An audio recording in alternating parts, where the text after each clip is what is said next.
Joel, you mentioned a good point, and it spurred an idea in my head.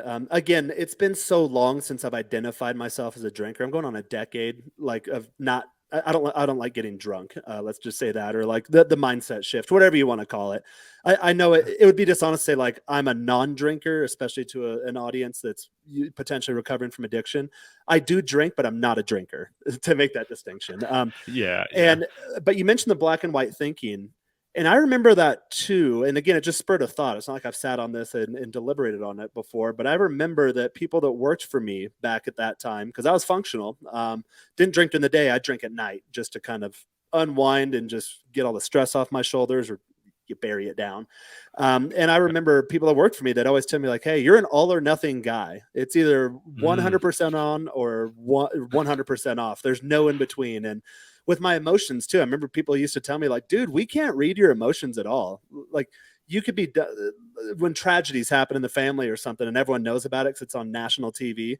I'm like Forrest Gump in a sense where I've had a couple of those instances in my life, and people like, dude, we can't tell if you're upset, like what's going on with you, you're just kind of blank. And I noticed that once I severely curtailed the drinking, then I can show my emotions. There are emotional states. People are usually mm. never really confused with what I'm thinking or what I'm experimenting emotionally wise. And then the black and white thinking that went away too. It was like, okay. And I tell guys on Cool. my channel all the time, like, don't fall into dogmatic thinking. Mm, Yes, talk. this could be a valid point, but it's not for everyone. Be sure to pick it apart Mm, and swirl it around in your mouth and then spit it out and put it back together and see if it still sticks. sure. So I've definitely moved away from the like my way or no way at all, or the black and white thinking. I think you put it perfectly, but I'd be curious to know more about that in terms of, to your previous question, younger guys or gals watching this, like, hey, am I going a little too far? What do the signs look like? Or again, maybe it's not even you, but you're in the situation where I am, like, hey, all my friends that drink, they die before they're 30. All my family that drinks, they die before they're 60. I want this to not happen. So how do I identify these things myself and change the trajectory of my life? But also when you do that, and I did that years ago, when you see other people like, that guy's still at it, still, still going. And again, a lot of times you don't keep tabs on these people because I like how you call it using buddies. Well, you have different things going on in your life, but when you get messages like that screenshot you shared earlier, it brings you back. You're like, oh yeah. So like what, Joel, what would that look like in terms of black and white thinking for identifying signs in other people, or if you have anything else to add? Yeah, I'm great question, and kind of ripping off what you said there.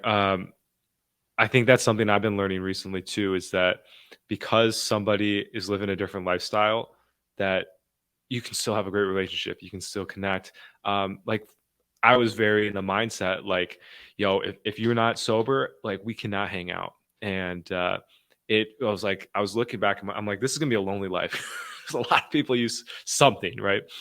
And so, like, this is a great example here. Like, Jaren drinks on occasion. He's obviously not doesn't have issues with it.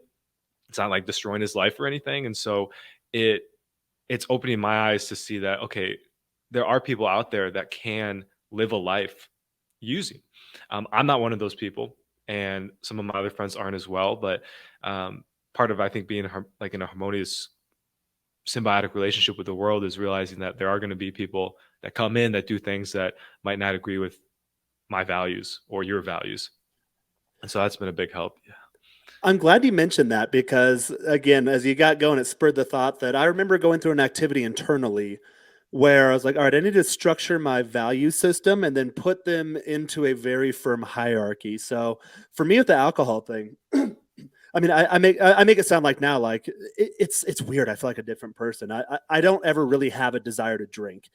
Whereas years ago, I remember getting to the point. I remember having thoughts like waking up on a Sunday morning and kids are outside playing and birds are chirping and the sun's shining through your window and you're like, close it because it's like piercing your soul because you're hungover. And I remember having the thought like, what would it be like to get up early on a Sunday and just have a normal day? And I couldn't imagine that. It seemed foreign to me. Whereas now it's like, I mean, I sleep in a bit on Sundays. I'm up early on Saturdays for podcasts and stuff, but Mm-hmm. on Sunday it's like I've got things to do. I've got a day planned out. Sunday's just like a Yeah, Monday to me. It's just a normal day. sure. So I feel like a completely different person when I when I say that, but I remember that thought going through my head, like what would it be like to not be hungover on like on a weekend day? And I deviated a bit from the main point, but in terms of the value system, I remember like around the same time I was having these thoughts, like, okay, we got to get this together. Like, this is not who I am. This is not part of who I want to be or who I want to be known as. And the same thing helped me with weight loss too. It might not be like the most psychologically healthy thing to do, but in terms of structuring my belief system, like, okay, my desire to drink is like, I had to push it down there and put other things higher in the order of what's important to me as a person. And one of them, like for the alcohol thing, is like I put vanity above it. Like, I want to have nice skin. I want to look good. I want to have life in my eyes. I want to be able to go out and not be slurry faced and be able to interact in social type situations. I don't want to be that guy who's closing down the bar every time. And for me, vanity might be the wrong word, but I remember at the time I'm like, all right, well, we're gonna be a vain person. I want a six pack. Guess what? You're not gonna get a six pack if you're getting drunk every night. It's just not gonna happen. So I guess I was with you, man. Yeah, like vanity was a huge reason I got clean. Okay, I'm good. like, Yeah, oh I feel like I'm crazy saying it. I want to look good. I want to feel good. I want to be the guy who shows up to the party like, hey, that guy's interesting. He's the man. And when you're doing shot again, I never really did shots, but when you're the guy whose focus is, there we go, going back to that earlier point, my focus is like, ooh, I got invited to a wedding, open bar, and then I find all the other drinkers, and then we just kind of hang out drinking. Then I'm not really there. I'm not really present. I'm not really having the experience. So for Vanny, it's like, I want to be the guy that shows up in like that nice white linen suit at a destination wedding. Like, who the hell is this guy? I want to get to know this guy. Now I will still have drinks at the wedding, but that again, that is not the primary purpose of doing that. So yeah, that was me putting vanity first. Now I don't really know what it is. It's just not a part of who I am. So it's just weird. It's weird to think about it.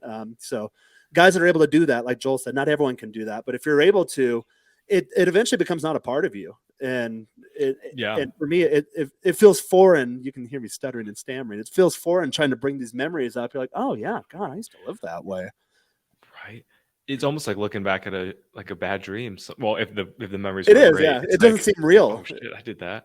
So a lot of things that happen to people that are in recovery is that they have using dreams. So every once in a while, you'll get a dream where it's like, you're boozing or you're smoking weed or something, and you've relapsed, and your whole life's going to shit.